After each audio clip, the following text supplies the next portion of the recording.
ಬಂಧುಗಳೇ, ವೇದಿಕೆ ಇರುವಂತ ಎಲ್ಲ ನಮ್ಮ ನಾಯಕರುಗಳೇ, ಸುಮಾರು 1 ಡಜನ್ ಮಂತ್ರಿಗಳಿದ್ದಾರೆ. ರಾಮನಗರದ ಎಲ್ಲ ಸೌಭಾಗ್ಯ. 25 ಜನ MLA ಬಂದಿದ್ದಾರೆ. ನಿನ್ನೆ ಕೂಡ 20 ಜನ MLA MLCಗಳು ಬಂದಿದ್ರು. ಇವತ್ತು MLA MLCಗಳೆಲ್ಲ ಬಂದಿದ್ದಾರೆ. ನಮ್ಮ ಪಕ್ಷದ ಎಲ್ಲ ಪದಾಧಿಕಾರಿಗಳು ಬಂದಿದ್ದೀರಿ. ರಾಮನಗರ ಕ್ಷೇತ್ರದ ಮಹಾಜನತೆ ಬಹಳ ದೊಡ್ಡ ಸಂಖ್ಯೆಯಲ್ಲಿ ತಾವೆಲ್ಲ ಸೇರಿದ್ದೀರಿ. ಜಾಗ ಚಿಕ್ಕದಾಗಿದೆ. ನನ್ನ ವಾಹನದಲ್ಲಿ, ಗಾಡಿಯಲ್ಲಿ, ಮೋಟರ್ ಸೈಕಲ್ ಅಲ್ಲೇ 5,000 ಜನ ಯುವಕರು ಕರ್ಕೊಂಡು ಬಂದ್ರು. ಅಲ್ಲಿ ಮಧ್ಯೆ ಟ್ರಾಫಿಕ್ ಜಾಮ್ ಆಗಿತ್ತು. ನಮ್ಮ MB ಪಾಟೀಲು, ನಮ್ಮ ಸ್ನೇಹಿತಗಳನ್ನೆಲ್ಲ ಕೆಲವರು ಮಾಗಡಿ ಮೇಲೆ ಬರ್ಬೇಕಾಯ್ತು, ಅಲ್ಲಿ ವೆಹಿಕಲ್ಗಳ ನಿಂತಿತ್ತು ಅಂತ ನನ್ನ ಕನಕಪುರ ರೋಡಲ್ಲಿ ಕರ್ಕೊಂಡು ಬಂದ್ರು. ತಡ ಆಯ್ತು, ತಾವೆಲ್ಲ ಕ್ಷಮಿಸಬೇಕು. ಇದೊಂದು ಐತಿಹಾಸಿಕವಾದಂತಹ ಹೋರಾಟ. ಇದು ಜನರಿಗೆ, ನಿಮಗೆ ಏನು ಈ ಒಂದು ಪಾದಯಾತ್ರೆಯನ್ನ ಬಿಜೆಪಿಯವರು ಹಮ್ಮಿಕೊಂಡಿದ್ದಾರೆ. ನಾವು ಕಾಂಗ್ರೆಸ್ನ ಪಕ್ಷ ರಾಮನಗರದಲ್ಲಿ ಇವತ್ತು ಜನ ಆಂದೋಲನ ಸಭೆಯನ್ನ ಏನು ನಡೆಸ್ತಾ ಇದ್ದೇವೆ. ಬಿಜೆಪಿಯವರು ಮತ್ತು ಜನತಾದಳದವರು ಮುಖಂಡರು ಅವರನ್ನ ಹೇಳಲಿಕ್ಕೆ ಈ ಸಂದರ್ಭದಲ್ಲಿ ಬಯಸ್ತಾ ಇದ್ದೇನೆ. ಭ್ರಷ್ಟಾಚಾರವೇ ನಿಮ್ಮ ತಾಯಿ ತಂದೆ, ಭ್ರಷ್ಟಾಚಾರವೇ ನಿಮ್ಮ ಬಂಧು ಬಳಗ. ಭ್ರಷ್ಟಾಚಾರ ಮಾಡುವ ನಿಮ್ಮನ್ನ ಮೆಚ್ಚನ ಪರಮಾತ್ಮನು ಅಂತೇಳಿ ನಾವು ಕೆಲವು ಪದ್ಯಗಳನ್ನ ನಾವು ಕೇಳಿದ್ದೇವೆ. ಹಂಗೆ ಇವತ್ತು ನೀವು ಬೆಂಗಳೂರು ಮೈಸೂರು ರಸ್ತೆಯಲ್ಲಿ ತಾವು ಪಾದಯಾತ್ರೆಯನ್ನು ಮಾಡಿ ನಾನು ಹೇಳಿದ್ದೇನೆ. ನಮ್ಗೆಲ್ಲ ಒಂದು ಸಂಘಟನೆ ಮಾಡಲಿಕ್ಕೆ ನಿಮ್ಮ ಹತ್ರ ಕೆಲವು ವಿಚಾರಗಳನ್ನು ತಿಳಿಸಲಿಕ್ಕೆ ಒಂದು ಅವಕಾಶವನ್ನು ಮಾಡಿಕೊಟ್ಟಿದ್ದಾರೆ. ಅದಕ್ಕೆ ನಾನು ಅವರಿಗೆ ಅಭಿನಂದನೆ ಕೂಡ ಸಲ್ಲಿಸಿದ್ದೇನೆ. ಇವತ್ತು ಅನೇಕ ವಿಚಾರಗಳನ್ನ ನಮ್ಮ MB ಪಾಟೀಲ್ನವರು, ನಮ್ಮ ರಾಮಲಿಂಗಾರೆಡ್ಡಿಯವರು, KH ಮುನಿಯಪ್ಪನವರು, ಜಮೀರ್ ಅವರು ಬಹಳ ವಿಚಾರಗಳನ್ನ, ಪ್ರಶ್ನೆಗಳನ್ನ, ಸವಾಲುಗಳನ್ನ ಕೂಡ ಹಾಕಿದ್ರು. ನಾನಿಲ್ಲಿ ಬರ್ಬೇಕಾದ್ರೆ ನಾನು ಹೆಚ್ಚಿಗೆ ಏನು ಹೇಳ್ಬೇಕಾದ ಅವಶ್ಯಕತೆ ಇಲ್ಲ. ನೆನೆ ಕುಮಾರಸ್ವಾಮಿ ಅವರಿಗೆ ಒಂದು ಕೆಲವು ಪ್ರಶ್ನೆಗಳನ್ನು ಹಾಕ್ತೇನೆ. ನಾನೇ ಬೇಕು ಅಂತ ಹಾಕ್ತೇನೆ. ಹೇಗೆಂದ್ರೆ ಅವ್ರು ನನಗೆ ಹೇಳಿದ್ರು, ನನ್ನ ಕರ್ಕೊಂಡು ಹೋಗ್ಲಿಕ್ಕೆ ಮಿಲಿಟರಿ ಅವರು ಬಂದು ಕರ್ಕೊಂಡು ಹೋಗ್ತಾರೆ ಅಂತ. ಅಂದ್ರೆ ಅರ್ಥ, ನಾನು ನಿನ್ನನ್ನು ಬಿಹಾರ್ ಜೈಲು ಕಳಿಸ್ತೀನಿ, ನಾನು ಕೇಂದ್ರ ಮಂತ್ರಿ ಆಗಿದ್ದೀನಿ, ನಿನ್ನನ್ನ ಕರ್ಕೊಂಡು ಹೋಗಕ್ಕೆ ಮಿಲಿಟರಿ ಅವರು ಬರ್ತಾರೆ ಅಂತ ಹೇಳಿ ಹೇಳಿದ್ರು. ಮಿಸ್ಟರ್ ಕುಮಾರಸ್ವಾಮಿ, ನಾನು ತಿಹಾರ್ ಜೈಲು ನೋಡಾಯ್ತು, ನಿನ್ನ ಕೇಸ್ಗಳು ನೋಡಾಯ್ತು, ನನ್ನ ಕುಟುಂಬದ ಮೇಲೆ ಹಾಕಿದಂತ ಕೇಸ್ಗಳು ಕೂಡ ನೋಡಾಯ್ತು.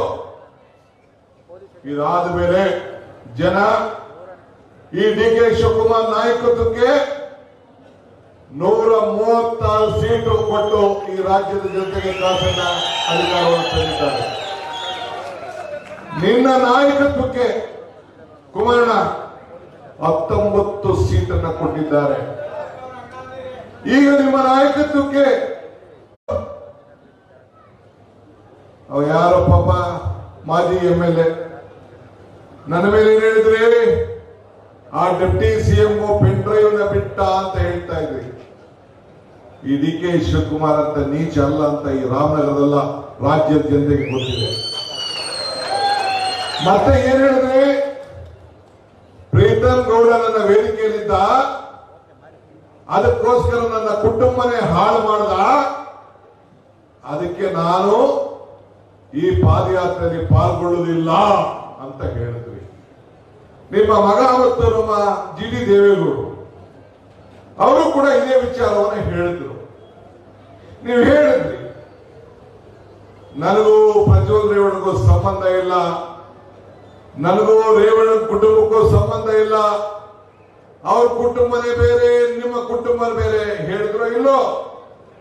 ಹೇಳಿದ್ರೆ ಹೇಳಿದ್ರು. ಈಗ ಎಲ್ಲೋಯ್ತು ಅಕ್ಕರೆ? ನಿಮ್ಮನ್ನ ನಾನು ಬೇರೆ ಮಾಡೋದು ನಂಗೆ ಇಷ್ಟ ಇಲ್ಲ, ನೀವು ಒಗ್ಗಟ್ಟಾಗಿರ್ಬೇಕು. ಆದ್ರೆ ಬಿಜೆಪಿಯ ನಾಯಕರುಗಳನ್ನ ನಾನು ಕೇಳಲಿಕ್ಕೆ ನಾನು ಬಯಸ್ತಾ ಇದ್ದೀನಿ. ಇವತ್ತು ಉತ್ತರವನ್ನ ಕೊಡಬೇಕು ಅಂತ ಬಿಜೆಪಿ ನಾಯಕರುಗಳಿಗೆ ಹೇಳಲಿಕ್ಕೆ ನಾನು ಬಯಸ್ತಾ ಇದ್ದೀನಿ.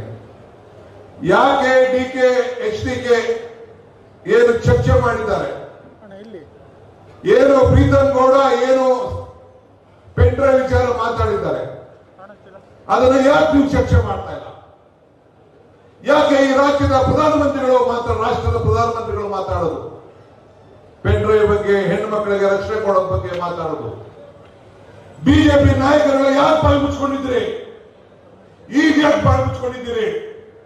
ನಿಮ್ಮ ಪಾದಯಾತ್ರೆಯಲ್ಲಿ ಬಂದಂತ ದೃಶ್ಯಗಳು, ಘಟನೆಗಳು ಎಲ್ಲ ಕೂಡ ಬಿಚ್ಚಿ ಬಿಚ್ಚಿ ಬಿಚ್ಚಿ ಚರ್ಚೆ ಮಾಡಿ ಈ ರಾಜ್ಯದ ಜನತೆಗೆ ಹೇಳಬೇಕು ಅಂತ ಹೇಳಿ ನಾನು ಜನತಾದಳ ಮತ್ತು ಬಿಜೆಪಿಯವರು ಇಬ್ಬರು ಕೂಡ ನಮ್ರತೆಯಿಂದ ಮನವಿಯನ್ನು ನಾನು ಮಾಡ್ತಾ ಇದ್ದೇನೆ.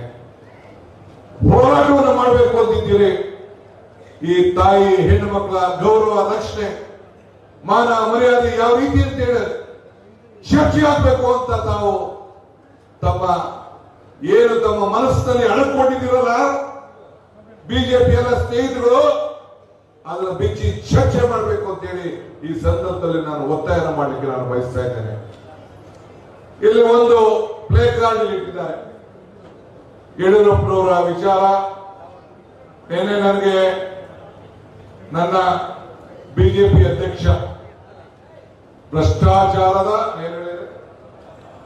ಪಿತಾಮಹ ಅಂತಾರೆ ಮಿಸ್ಟರ್ ವಿಜೇಂದ್ರ, ನಿಮ್ಮ ತಂದೆ ಯಾಕೆ ರಾಜೀನಾಮೆ ಕೊಟ್ಟರು, ಏನ್ ತಪ್ಪು ಮಾಡಿದ್ರು, ಯಾಕೆ ಬಿಜೆಪಿಯವರು ರಾಜೀನಾಮೆಯನ್ನು ಕೊಡಿಸಿದ್ರು, ಯಾಕೆ ವಿಧಾನಸೌಧದಿಂದ ಕಣ್ಣಲ್ಲಿ ನೀರಾಕಿ ರಾಜೀನಾಮೆ ತೆಗೆದುಕೊಂಡವರು, ಇದನ್ನ ನೀವು ಹೇಳ್ಬೇಕು.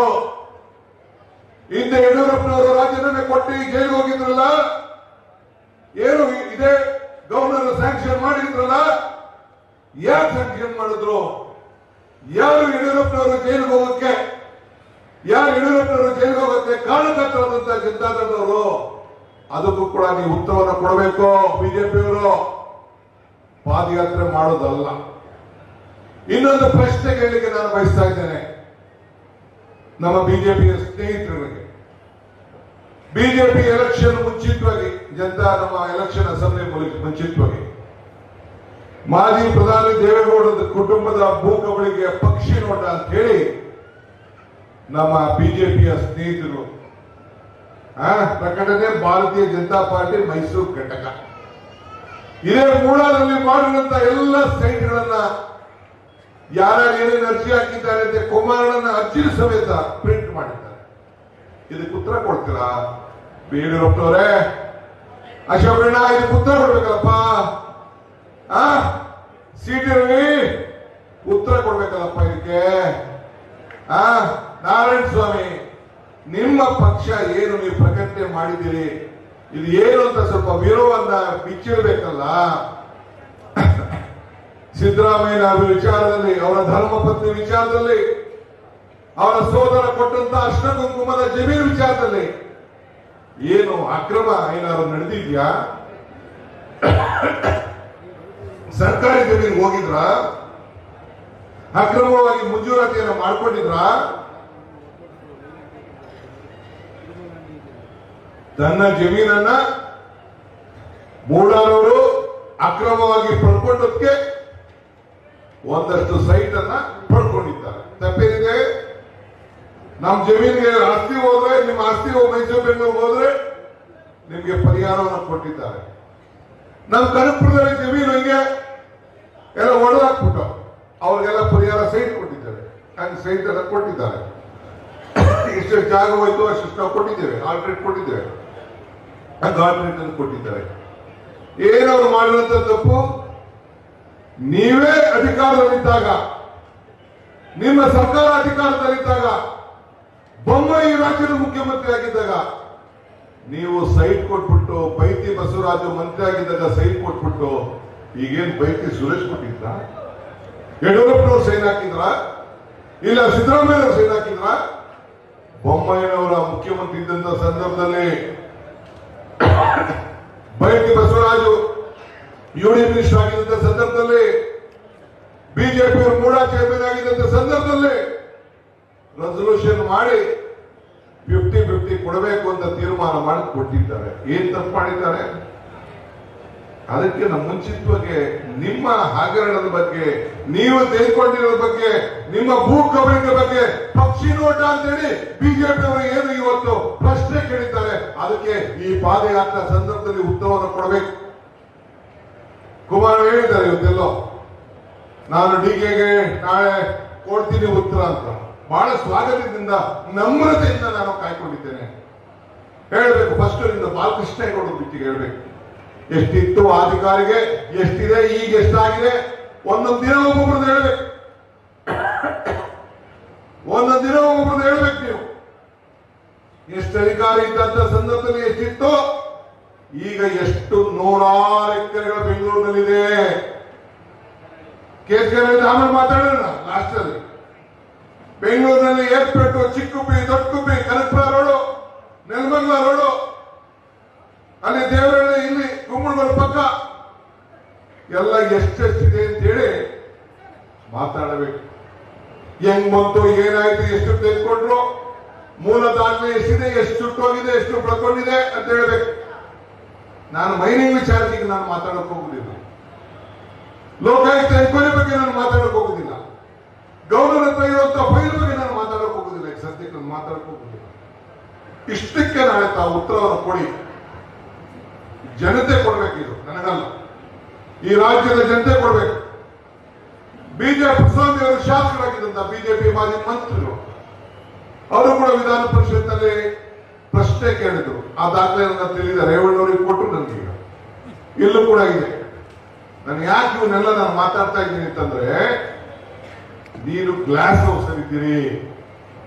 ಬಿಜೆಪಿಯವರು ಎಲ್ಲ ಬ್ರಹ್ಮಾಂಡ ಭ್ರಷ್ಟಾಚಾರಕ್ಕೆ ಪಿತಾಮಹ ಬಿಜೆಪಿಯವರೇ ಹೊತ್ತು ಈ ಕಾಂಗ್ರೆಸ್ ಪಾರ್ಟಿ ಅಲ್ಲ ಅನ್ನೋ ಮಾತನ್ನ ಈ ಸಂದರ್ಭ ಹೇಳಲಿಕ್ಕೆ ನಾನು ಬಯಸ್ತಾ ಇದ್ದೇನೆ. ಇವತ್ತು PSI ಸ್ಕ್ಯಾಮ್ ಬೋರ್ಡ್ ಇದೆ. ಬೋರ್ಡ್ ಯಾಕೆ PSI ಈಗ ಹೋಮ್ ಮಿನಿಸ್ಟರ್ ಯಾರಿದ್ರು, ಚೀಫ್ ಮಿನಿಸ್ಟರ್ ಯಾರಿದ್ರು, ನಡೆದಿದ್ದಿದ್ಯಾ ತಾನೆ, ಕ್ಯಾನ್ಸಲ್ ಆಗಿದ್ದಿದ್ಯಾ ತಾನೆ. ಪಾಪ ಎಲ್ಲ ನೌಕರು ನಮ್ಮ ಜಿಲ್ಲೆಯವರು 3 ಜನ ಪಾಪ ಆಸ್ತಿ ಮಾರ್ಕೊಂಡ್ಬಿಟ್ಟಿದ್ರು. ನಮ್ಮ ಮಗಳಿರು 3 ಜನ ಆಸ್ತಿ ಪಾಪ ಮಾರ್ಕೊಂಡ್ಬಿಟ್ಟಿದ್ರು. ಅವ್ರದ್ದು ಕೆಲಸ ಹೋಯ್ತು ಎಲ್ಲ. ಅಶೋಕ್ ತೇಣ ಡಿಸ್ಟ್ರಿಕ್ಟ್ ಮಿನಿಸ್ಟರ್ ಗಂಡು, ಪಾಪ ಗಂಡು. ನಾವೆಲ್ಲ ಹೆಂಗಸರು, ಅವ್ರ ಗಂಡು. ಅವತ್ತು ನಾನು ಇರ್ಲಿಲ್ಲ, ಅದನ್ನ ಕೇಳ್ತಾ ಇರುತ್ತೆ. ನಮ್ಮ ರವಿ ಸುರೇಶ್ ಎಲ್ಲ ಇದ್ರು, ಗಂಡ್ರು ಅಂತ.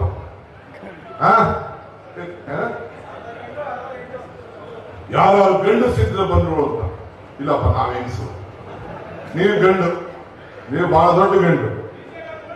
ಇನ್ನ PSI ಸ್ಕ್ಯಾಂಡಲ್ ಬಗ್ಗೆ ನಾನ್ ಕೇಳ್ತಾ ಇದ್ದೀನಿ. ಯಾಕೆ ಮಂತ್ರಿ ಇವತ್ತು ಮಂತ್ರಿ ರಾಜೀನಾಮೆ ಕೊಡ್ಬೇಕು ಅಂತ ಕೇಳ್ತಾ ಇದ್ರಲ್ಲ ಮುಖ್ಯಮಂತ್ರಿಗಳಿಗೆ, ನೀ ಇದನ್ನ ಪ್ರೂವ್ ಆಯ್ತಲ್ಲ. ಎಲ್ಲ ಉದ್ಯೋಗ ಯುವಕರ ಬಗ್ಗೆ, ಈ ರಾಜ್ಯದ ಯುವಕರ ಬಗ್ಗೆ ಅನ್ಯಾಯ ಆಯ್ತು. ಕೋರ್ಟ್ ಗಟ್ಟಲೆ ಇವತ್ತು ಎಲ್ಲ ಅಧಿಕಾರಿಗಳೆಲ್ಲ ಜೈಲಲ್ಲಿ ಇದ್ರಲ್ಲ, ನೀ ಯಾಕೆ ರಾಜೀನಾಮೆ ಕೊಡಲಿಲ್ಲಪ್ಪ? ನಿನ್ ಮೇಲೆ ಯಾಕೆ ಇನ್ನ ತನಿಖೆ ಬೇರೆ ನಡೀತಾ ಇದೆ. ಯಾಕೆ ಹೋಮ್ ಮಿನಿಸ್ಟರ್ ರಾಜೀನಾಮೆ ಕೊಡಲಿಲ್ಲ? ಬೊಮ್ಮ ಯಾಕೆ ರಾಜೀನಾಮೆ ಕೊಡಲಿಲ್ಲ? ಏನು ಮುಖ್ಯಮಂತ್ರಿಗಳು ಯಡಿಯೂರಪ್ಪನವರು ಎಷ್ಟು 27-28 ಇದೆ ನಮ್ಮ ಹತ್ರ. ದಿನಕ್ಕೆ 3 ಕೊಡ್ತಾ ಇರೋದು. ನಾವು ಜಾಸ್ತಿ ಕೊಡಲಿಲ್ಲ, ಪ್ರಶ್ನೆ ಜಾಸ್ತಿ ಆಗುತ್ತದೆ ಊಟ. ಅದಕ್ಕೆ 3 ಪ್ರಶ್ನೆ ಕೇಳ್ತಾ ಇದ್ದೀವಿ. ಅದಕ್ಕೆ ನಮ್ಮ ಇವರು ಹೇಳಿದ್ರು, ನಮ್ಮ MB ಪಾಟೀಲ್ ಮೀಡಿಯಾ ಸ್ವಲ್ಪ ಲೆಕ್ಕಾಚಾರ ಹಾಕಿ ಫಸ್ಟ್ ಕ್ಲಾಸ್ ಒಂದು ಪ್ರಶ್ನೆ ಕೇಳೋರು. ನಮ್ಮ ಜಮೀರ್ ಅವರು ಒಂದು ಫಸ್ಟ್ ಕ್ಲಾಸ್ ಪ್ರಶ್ನೆ ಕೇಳ್ತಾರೆ. ನಾನು 2 ಪ್ರಶ್ನೆ ನಾನು ಹಾಕ್ತಾ ಇರೋದು.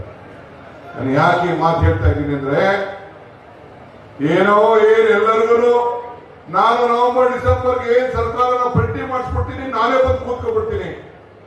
ಏನಿದು ನಮ್ಮೂರಲ್ಲಿ ಮಾಡ್ತಾರ ಮಡಕೆ, ಏನ್ ಮಡಕೆನ ಈ ಸರ್ಕಾರ ಬಿದ್ದ ತಕ್ಷಣ ಹೊಡೆದೋಗ್ಬಿಡಕ್ಕೆ ಒಬ್ಬ MLA ನಿಮ್ ಕೈ ಅಳ್ಳಾಡ್ಸಕ್ ಆಗಲ್ಲ. ಸಿದ್ದರಾಮಯ್ಯ ನೇತೃತ್ವದ ಸರ್ಕಾರ, ಈ DK ಶಿವಕುಮಾರ್ ಮುಖಂಡದ ಪಕ್ಷದಲ್ಲಿರುವಂತಹ ಸರ್ಕಾರ ಏನು ಮಾಡ್ಲಿಕ್ಕೆ ನಿಮ್ ಕೈಯಲ್ಲಿ ಸಾಧ್ಯ ಇಲ್ಲ. ನಿಮ್ಮ ಭ್ರಮೆ, ನಿಮ್ಮ ತಿರುಕರ ಕನಸಿದು ಅನ್ನೋ ಮಾತನ್ನ ಈ ಸಂದರ್ಭ ಹೇಳಲಿಕ್ಕೆ ನಾನು ಬಯಸ್ತಾ ಇದ್ದೇನೆ. ಕಾಂಗ್ರೆಸ್ ಪಕ್ಷ ಒಂದು ದೊಡ್ಡ ಇತಿಹಾಸ ಇದೆ. ಇವತ್ತು ಕಾಂಗ್ರೆಸ್ ಚರಿತ್ರೆ, ನಾನು ಏನು ಈ ವಿಚಾರವನ್ನು ಮಾತಾಡ್ತಾ ಇದ್ದೇನೆ, ನೀವು ನನಗೆ ಉತ್ತರ ಕೊಡೋದು ಬೇಡ. ನಿಮ್ಮ ಬಸವರಾಜ್ ಯತ್ನಾಳ್, ಬಸವನಗುಡಿ ಯತ್ನಾಳ್ ಅಂತ ನಮ್ಮ MB ಪಾಟೀಲ್ ಜಿಲ್ಲೆಯವರು, ಮಾಜಿ ಮಂತ್ರಿ, ಅವ್ರ ಪ್ರಶ್ನೆ ಕೇಳೋದಿಲ್ಲ. ಒಬ್ಬ ಮಂತ್ರಿ ಮುಖ್ಯಮಂತ್ರಿ ಮಾಡ್ಬೇಕಾದ್ರೆ ಇಷ್ಟು ಕೋಟಿ, ಕೋವಿಡ್ ಅಲ್ಲಿ 1,000 ಕೋಟಿ ಹೊಡೆದಿದ್ದಾರೆ ಅಂತ ಹೇಳಿದ್ರಲ್ಲ, ಅವ್ರಿಗೆ ಯಾಕೆ ಉತ್ತರ ಕೊಡ್ತಾ ಇಲ್ಲ ನೀವು? ನೀವು ಪಾದಯಾತ್ರೆ ಮಾಡ್ಬೇಕಾದ್ರೆ ಫಸ್ಟ್ ನಿಮ್ಮ ಪಾರ್ಟಿಯವರು ಕೇಳಿದಂತ ಪ್ರಶ್ನೆಗಳಿಗೆ ನೀವು ಉತ್ತರ ಕೊಡಬೇಕು. ಮಂತ್ರಿಗಳಿಗೆ ಎಷ್ಟು ಲಂಚ ಕೊಡಬೇಕಾಗಿತ್ತು ಅಂತ ಏನು ಹೇಳಿದಲ್ಲ, ನಾನಲ್ಲ ಹೇಳಿದ್ದು, ಇರೋರು ಯಾರು ಹೇಳಿದ್ದಲ್ಲ. ನೀವು ಇದಕ್ಕೆ ಉತ್ತರವನ್ನು ಕೊಡಬೇಕು. ಮಾರಿಷಿಯಸ್ ನಲ್ಲಿ 10,000 ಕೋಟಿ ಅಂತ ಹೇಳು, ಅದೇನೋ ಅಕೌಂಟ್ ಬೇರೆ ಹೋಗಿದೆ RTGS ಅಲ್ಲಿ, ಅದನ್ನ ನಾವು ಮಾತಾಡ್ತೀವಿ. ವಿಜೇಂದ್ರ ಅವರೇ, ನೀವು ಹೇಳಬೇಕು.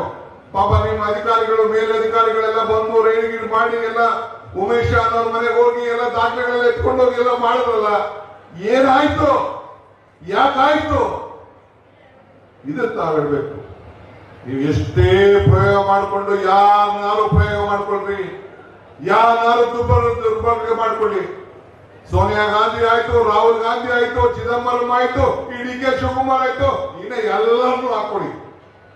ಒಂದು ತಿಳ್ಕೊಳ್ಳಿ, ಕಾಂಗ್ರೆಸ್ ಶಕ್ತಿ ಈ ದೇಶದ ಶಕ್ತಿ, ಕಾಂಗ್ರೆಸ್ ಇತಿಹಾಸ ಈ ದೇಶದ ಇತಿಹಾಸ. ಪ್ರತಿಯೊಬ್ಬ ಮಹಿಳೆಯೂ ಕೂಡ ಈ ದೇಶಕ್ಕೆ ಸ್ವಾತಂತ್ರ್ಯ ತಂದುಕೊಂಡಂತ ಕಾಂಗ್ರೆಸ್ನ ನಾಯಕತ್ವ ಇದೆ. ಈ ಕಾಂಗ್ರೆಸ್ಸಿಗರು ಈ ದೇಶಕ್ಕೆ ಈ ರಾಷ್ಟ್ರ ಧ್ವಜವನ್ನು ಎತ್ತಿ ಹಿಡಿದು, ಈ ಕಾಂಗ್ರೆಸ್ ಧ್ವಜವನ್ನು ಎತ್ತಿ ಹಿಡಿದು ಈ ದೇಶವನ್ನು ಆಳಂತ ಶಕ್ತಿ ಮತ್ತೆ ಈ ದೇಶದಲ್ಲಿ ಉದ್ಭವ ಆಗ್ತದೆ. ಇವತ್ತು ಹೆಂಗೆ ಈ ರಾಜ್ಯದಲ್ಲಿ 136 ಸೀಟ್ ಬಂದಿದೆಯೋ, ನಾನು ಹೇಳ್ತಾ ಇದ್ದೀನಿ, ಮತ್ತೆ 2028ಕ್ಕೆ ಈ ಕಾಂಗ್ರೆಸ್ ಸರ್ಕಾರ ಈ ರಾಜ್ಯದಲ್ಲಿ ಇದ್ದೇ ಇರ್ತದೆ ಅನ್ನೋ ಮಾತನ್ನ ಈ ಸಂದರ್ಭದಲ್ಲಿ ನಾನು ಹೇಳಲಿಕ್ಕೆ ಬಯಸ್ತಾ ಇದ್ದೇನೆ. ಆದ್ರಿಂದ ಇವತ್ತು ತಾವೆಲ್ಲ ಇಲ್ಲಿ ಸೇರಿದ್ದೀರಿ. ಯಾರು ಬೇಕಾದ್ರೂ ಹೆಚ್ಚು ಮಾತಾಡಲಿ, ನನ್ನ ಬೈಲಿ, ಇನ್ನೊಂದು ಮಾತಾಡಲಿ, ನಾನೇನು ತಲೆ ಕೆಡಿಸ್ಕೋಕ್ ಹೋಗುದಿಲ್ಲ. ನನ್ನ ಪ್ರಶ್ನೆಗೆ ಉತ್ತರ ಬೇಕು, ನಾನು ಆಡಿರೋ ಮಾತುಗಳಿಗೆ ಉತ್ತರವನ್ನು ಕೊಡಬೇಕು. ಇವತ್ತು ನೀವು ರಾಮನಗರ ಜಿಲ್ಲೆ ನಮ್ಮ ಇಕ್ಬಾಲ್ ಹುಸೇನ್ ಆಯ್ಕೆ ಮಾಡಿ ಆಶೀರ್ವಾದ ಮಾಡಿದ್ದೀವಿ, ಮಾಗಡಿನ ಆಶೀರ್ವಾದ ಮಾಡಿದ್ದೀವಿ, ನನಗೆ ಬಾಲಕೃಷ್ಣನ ಆಶೀರ್ವಾದ ಮಾಡಿದ್ದೀವಿ, ನನಗೆ ಆಶೀರ್ವಾದ ಮಾಡಿದ್ದೀರಿ. ಚನ್ನಪಟ್ಟಣ ನೋಡೋಣ, ನಾನು ಮಾತಾಡ್ತೀನಿ. ಚನ್ನಪಟ್ಟಣದ ವಿಚಾರ ನಾಳೆ ಬಂದು ನಾನು ಮಾತಾಡ್ತೇನೆ. ನಿಮ್ಮೆಲ್ಲ ಜವಾಬ್ದಾರಿ ಇದೆ. ನಾನೀಗ ನಾನು ಚನ್ನಪಟ್ಟಣದ ವಿಚಾರದಲ್ಲಿ ಮಾತಾಡೋದಕ್ಕೆ ಹೋಗುದಿಲ್ಲ. ಈಗ ನಾನು ಚರ್ಚೆ ಮಾಡ್ತೀನಿ ಚನ್ನಪಟ್ಟಣದ ವಿಚಾರ, ಆಮೇಲೆ ಮಾತಾಡೋದು. ಹಂಗೆ ಎಲ್ಲಿಂದ ಎಲ್ಲೆಲ್ಲಿ ಪಾದಯಾತ್ರೆ ಹೋಗ್ತಾ ಇದೆ. ಮದ್ದೂರು, ಮಂಡ್ಯ, ಶ್ರೀರಂಗಪಟ್ಟಣ, ಪಾಂಡವಪುರ, ಮೈಸೂರು ಎಲ್ಲ ಕಡೆನೂ ಕಾಂಗ್ರೆಸ್ ಪಕ್ಷದ ಶಾಸಕರಿದ್ದಾರೆ. ಪಾಪ ನಿನ್ನೆ ಬರೀ ಬಿಜೆಪಿಯವ್ರ ಬಾವುಟ, ನಾನು ಪರಮೇಶ್ವರ್ ಎದ್ದ ತಕ್ಷಣ ಈಗ ರಾತ್ರೋರಾತ್ರಿ ಜನತಾದಳ ಬಾವುಟನೂ ಬರ್ಕೊಂಡಿದ್ದೆ. ಎಲ್ಲ ಚಿಕ್ಕದೊಡ್ಡ ಹಾಕೊಳ್ಳಿ, ಅವ್ರು ಏನ್ ಬೇಕಾದ್ರೂ ಮಾಡ್ಕೊಳ್ಳಿ, ಹೆಂಗಾರು ಮಾಡ್ಕೊಳ್ಳಿ. ದಿನಕ್ಕೆ ಒಂದು ಮಾತು, ಬೆಳಗ್ಗೆ ಒಂದು ಮಾತು, ಸಾಯಂಕಾಲ ಒಂದು, ಹಿಟ್ ಅಂಡ್ ರನ್ ಇದು ನಡೀತಾ ಇದೆ. ನಾನು ಬಿಜೆಪಿಯ ಸ್ನೇಹಿತರಿಗೆ ಹೇಳೋದಿಷ್ಟೇ, ನಾನು ಏನು ನೀವು ನಿಮ್ಮ ಪಾಂಪ್ಲೆಟ್ಟು, ನಿಮ್ಮ ಮೈಸೂರು ಕಾಂಗ್ರೆಸ್ ಬಿಜೆಪಿ ಘಟಕದ ಪಾಂಪ್ಲೆಟ್ಟು, ನಿಮ್ಮ ಪ್ರಶ್ನೆ, ಯತ್ನಾಳ್ ಪ್ರಶ್ನೆ, ಪೇಪರ್ ಅಡ್ವರ್ಟೈಸ್ಮೆಂಟ್ ಪಾಂಪ್ಲೆಟ್ ಅಲ್ಲ, ಪೇಪರ್ ಅಡ್ವರ್ಟೈಸ್ಮೆಂಟ್, ಯತ್ನಾಳ್ ಸ್ಟೇಟ್ಮೆಂಟ್ ಏನು, ಈ ಒಂದು ಆರೋಪಕ್ಕೆ ಸಾಬೀತಾಗಿರುವಂತಹ PSI ಹಗರಣ, ಇದಕ್ಕೆ ಯಾರ ಕಾರಣ, ಏನ್ ಕಾರಣ, ಏನ್ ಕಾರಣ ಅನ್ನೋದನ್ನ ಉತ್ತರವನ್ನ ತಾವು ಕೊಟ್ಟು ತಾವು ಹೆಜ್ಜೆ ಹಾಕ್ಬೇಕು. ಕಾವೇರಿ ನೀರು ಹೆಜ್ಜೆ ಹಾಕಲಿಲ್ಲ ನೀವು, ಮೇಕೆದಾಟು ಬೆಂಬಲ ಕೊಡಲಿಲ್ಲ ನೀವು, ಈ ರೈತರ ಬದುಕನ್ನು ಹಸನು ಮಾಡಲಿಲ್ಲ ನೀವು, ನಮ್ಮ ಜನರಿಗೆ ಉದ್ಯೋಗ ಕೊಡಲಿಲ್ಲ. ಮಂತ್ರಿ ಆಗಿದ್ದೀರಿ, ಬಹಳ ಸಂತೋಷ. ಕುಮಾರಣ್ಣ ಮಂಡ್ಯದಲ್ಲಿ ಒಂದು 10,000 ಜನಕ್ಕೆ ಕೆಲಸ ಕೊಡಿಸುವಂತ ಫ್ಯಾಕ್ಟರಿ ಮಾಡ್ತೀನಿ ಅಂತ ಹೇಳ್ತೀವಿ, ಬಹಳ ಸಂತೋಷ. ಹಾಸನದಲ್ಲೂ ಫ್ಯಾಕ್ಟರಿ ಮಾಡ್ತೀನಿ ಅಂತ ಹೇಳಿದ್ರೆ ಬಹಳ ಸಂತೋಷ. ಎಲ್ಲ ತರದ ಸಹಕಾರ ಕೊಡಲಿಕ್ಕೆ ಕಾಂಗ್ರೆಸ್ ಸರ್ಕಾರ ಬದ್ಧವಾಗಿದೆ. ತಾವು ಮಾಡಿ ಜನರಿಗೆ ಉದ್ಯೋಗ ಕೊಡಿ, ಜನರ ಋಣ ತೀರಿಸಿ, ಖಾಲಿ ಮಾತಾಡಕ್ ಹೋಗ್ಬೇಡಿ. ಖಾಲಿ ಮಾತಾಡಕ್ಕೆ ನನ್ನ ಪಾಪ ಇಲ್ಲಿ ಬಂದೆ, ನಾನು ಮೊನ್ನೆ ಚನ್ನಪಟ್ಟಣಕ್ಕೆ ಹೋಗಿದ್ದೆ. 22,000 ಜನ ಅರ್ಜಿಗಳನ್ನ ಕೊಟ್ಟಿದ್ದಾರೆ. ಇಲ್ಲಿ ಇಕ್ಬಾಲ್ ಹುಸೇನ್ ಹೇಳಿದ್ದೀನಿ, ನಿನ್ನ ಅವಧಿಯಲ್ಲಿ ಕೂಡಲೇ ಈ ಬಡವರಿಗೆ ಸೈಟ್ ಅಂತ ಕೆಲಸ 20 ವರ್ಷದಿಂದ ಆಗಿಲ್ಲ. ಆ ಕೆಲಸವನ್ನು ನೀವು ಮಾಡಬೇಕು ಅಂತ ಹೇಳಿ ಇವತ್ತು ನಾನು ಅವ್ರಿಗೆ ಆದೇಶವನ್ನ ಮುಖ್ಯಮಂತ್ರಿಗಳು ನಾನು ಸೇರಿ ಕೊಟ್ಟಿದ್ದೇನೆ. ಇದಕ್ಕೆಲ್ಲ ಕೂಡ ಸಿದ್ಧತೆಗಳು ನಡೀತಾ ಇದೆ. ಡೆವಲಪ್ಮೆಂಟ್ ವಿಚಾರ ಬೇರೆ ವಿಚಾರ ಮೇಲೆ ಮಾತಾಡ್ತೀನಿ. ನಿಮ್ಮ ಮೇಲೆ ಅಭಿಮಾನ ಇಟ್ಟು ಎಲ್ಲ ನನ್ನ ಮಂತ್ರಿ ಸಹೋದ್ಯೋಗಿಗಳೆಲ್ಲ ಬಂದಿದ್ದಾರೆ, ನಮ್ಮ ಶಾಸಕರು ಬಂದಿದ್ದಾರೆ, ನಮ್ಮ ಪದಾಧಿಕಾರಿಗಳು ಬಂದಿದ್ದಾರೆ, ನೀವೆಲ್ಲ ಬಂದಿದ್ದೀರಿ. ನಾನು ಬರ್ಬೇಕಾದ್ರೆ ಮಧ್ಯದಲ್ಲಿ ಮಳೆ, ವಿಪರೀತ ಮಳೆ ಬಂದಿದ್ದಾರೆ. ಇಲ್ಲಿ ಒಂದು 10 ಕಿಲೋಮೀಟರ್ ಬಿಡದಿ ಹತ್ರ ಮಳೆ. ಏನಪ್ಪಾ ಸಭೆ ಮುಗಿದೈತೆ ಅನ್ಕೊಂಡಿತ್ತು. ನಮ್ಮ ಗಾಡಿನ ಓಡಿಸೋಕೆ ಆಗ್ತಿರ್ಲಿಲ್ಲ. ಹೆಂಗ ನಾನು ಬಂದೆ, ಹೆಂಗ ಸದ್ಯ ಎಲ್ಲ ಹಾಕಿದ್ದಾರೆ, ಏನು ತೊಂದರೆ ಇಲ್ಲ. ಆದ್ರೂ ಕೂಡ ಇಷ್ಟು ದೊಡ್ಡ ಸಂಖ್ಯೆಯಲ್ಲಿ ತಾವೆಲ್ಲ ಬಂದು ಈ ಒಂದು ಆಂದೋಲನಕ್ಕೆ ಉತ್ತರವನ್ನು ಕೇಳಲಿಕ್ಕೆ ತಾವೆಲ್ಲ ಬಂದು ಕಾಂಗ್ರೆಸ್ ಪಕ್ಷಕ್ಕೆ ಶಕ್ತಿಯನ್ನು ಕೊಟ್ಟಿದ್ದೀರಿ. ಈ ದೇಶಕ್ಕೆ ಸ್ವಾತಂತ್ರ್ಯ ತಂದುಕೊಂಡಂತ ಪಕ್ಷ ನಿಮ್ಮ ಜೊತೆ ನಿಮ್ಮ ಬದುಕಿನಲ್ಲಿ ಇರ್ತದೆ. 5 ಗ್ಯಾರಂಟಿ ಮಾತು ಕೊಟ್ಟು ನುಡಿದಂತೆ ನಡೆದಿದ್ದೇವೆ. ನಿಮ್ಮ ಬದುಕಿನಲ್ಲಿ ಬದಲಾವಣೆಯನ್ನು ಮಾಡ್ತಾ ಇದ್ದೇವೆ. ಮನೆಗೆ ಜೋಗಿ ಹತ್ತಿಸ್ತಾ ಇದ್ದೇವೆ, ಅಕ್ಕಿ ಕೊಡ್ತಾ ಇದ್ದೇವೆ, ಅನ್ನದಾನವನ್ನು ಕೊಡ್ತಾ ಇದ್ದೇವೆ, ಅನ್ನ ಭಾಗ್ಯವನ್ನು ಕೊಡ್ತಾ ಇದ್ದೇವೆ, ಗೃಹಲಕ್ಷ್ಮಿ ಕೊಡ್ತಾ ಇದ್ದೇವೆ, ಶಕ್ತಿ ಯೋಜನೆ ಎಲ್ಲ ಫ್ರೀಯಾಗಿ ಹೆಣ್ಮಕ್ಳ ಓಡಾಡ್ತಾ ಇದ್ದಾರೆ. ಇಂಥದ್ದು ಒಂದು ಕಾರ್ಯಕ್ರಮ ಬಿಜೆಪಿ ಮಾಡಿದೇನ್ರಿ? ಏನಾದ್ರು ಮಾಡಿದ್ರ? ಒಂದು ಇರ್ಲಿ. ನಿಮ್ಮ ಬದುಕು ನಮ್ಮ ಉಸಿರು. ಇಷ್ಟು ಮಾತ್ರ ಹೇಳಿ ನನ್ನ ಮಾತು ಮುಗಿಸ್ತೇನೆ. ಜೈ ಹಿಂದ್, ಜೈ ಕಾಂಗ್ರೆಸ್ ಪಾರ್ಟಿ.